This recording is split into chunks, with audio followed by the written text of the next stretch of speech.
Good morning, students of class 10. Today we are going to start with revision of the chapter 4, and in this revisional video we are going to discuss about the revolt of 1857 and its characteristics. First, we are moving on to the revolt of 1857 and the causes behind this.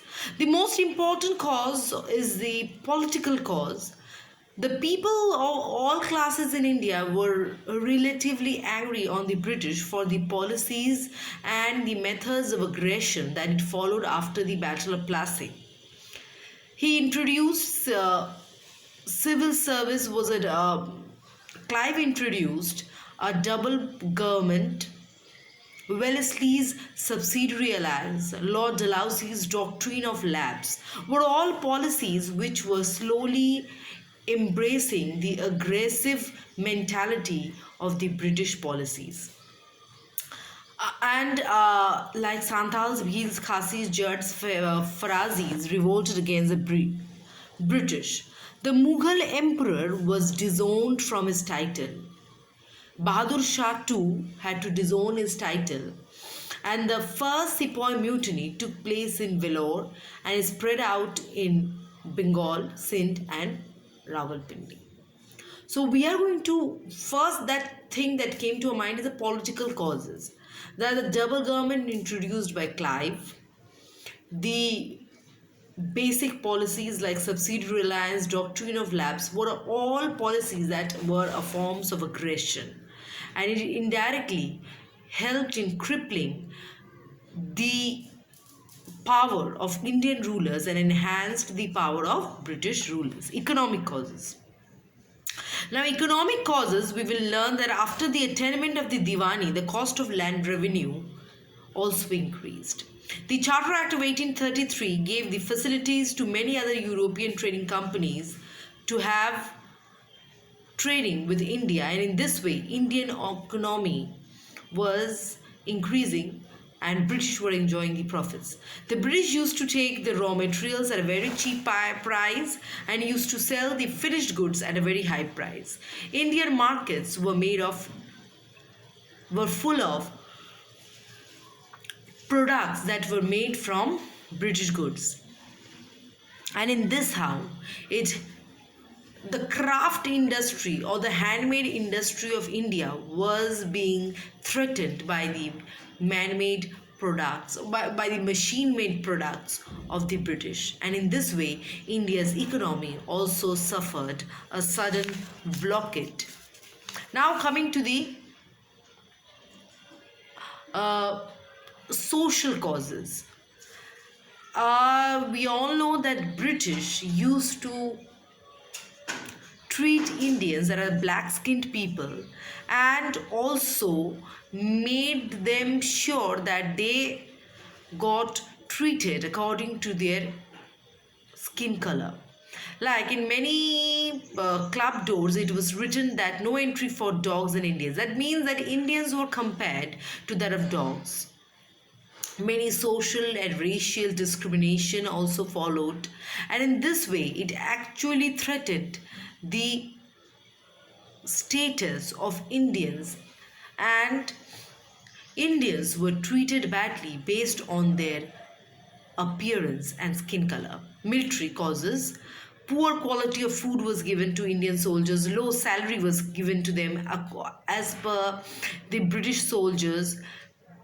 The Indian soldiers were sent off to far off places and overseas, and they used to get a meager salary. No high post was given to them, and mostly the high post were reserved by the British officials. And Mangal Pandey was the first person to revolt against the British and became a martyr on 8th April 1857. And the most direct cause of this revolt was the Enfield rifle, the use of Enfield rifle. The grease paper over its cartridge was made of the fat of pig and beef, and the soldiers had to bite off the cartridge before using it. And as it was greased with fat of pig and cow, it was both against the religion of Hindus and Muslims. So the Indian soldiers resented against the use of this, and this became one of the most important and direct cause of the revolt of 1857. So these were all the reasons behind the revolt of 1857. Now we are going to learn that could it be called as the War of Independence or just as a Sepoy mutiny. There are many debates according to it.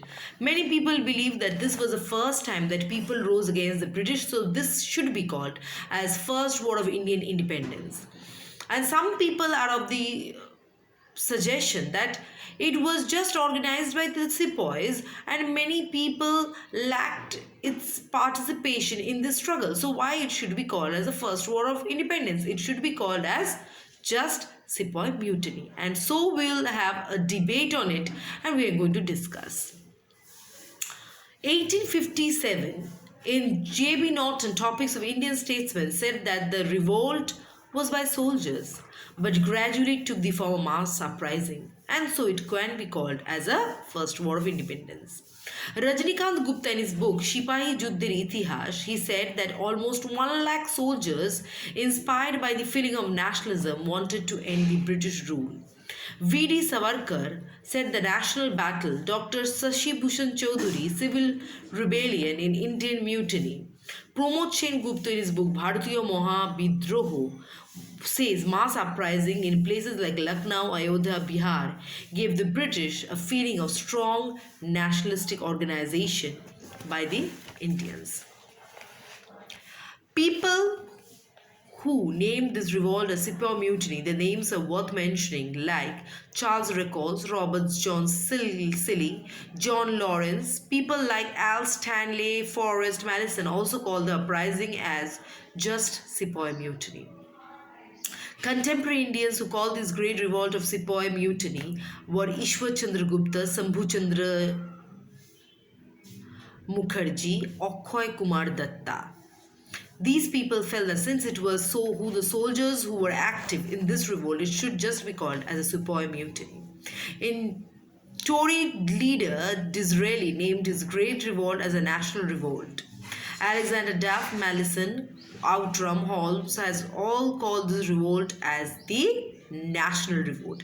V.A. Smith was too of the opinion that it should be called as the National Revolt. Karl Marx accepted the national character of the movement because they believed that this was the first time. Maybe the revolt came in with the hands of the soldiers, but this was some kind of a protest that was organized for the first time against the British. So it should be called as a revolt of 1857, as a revolt of mass uprising.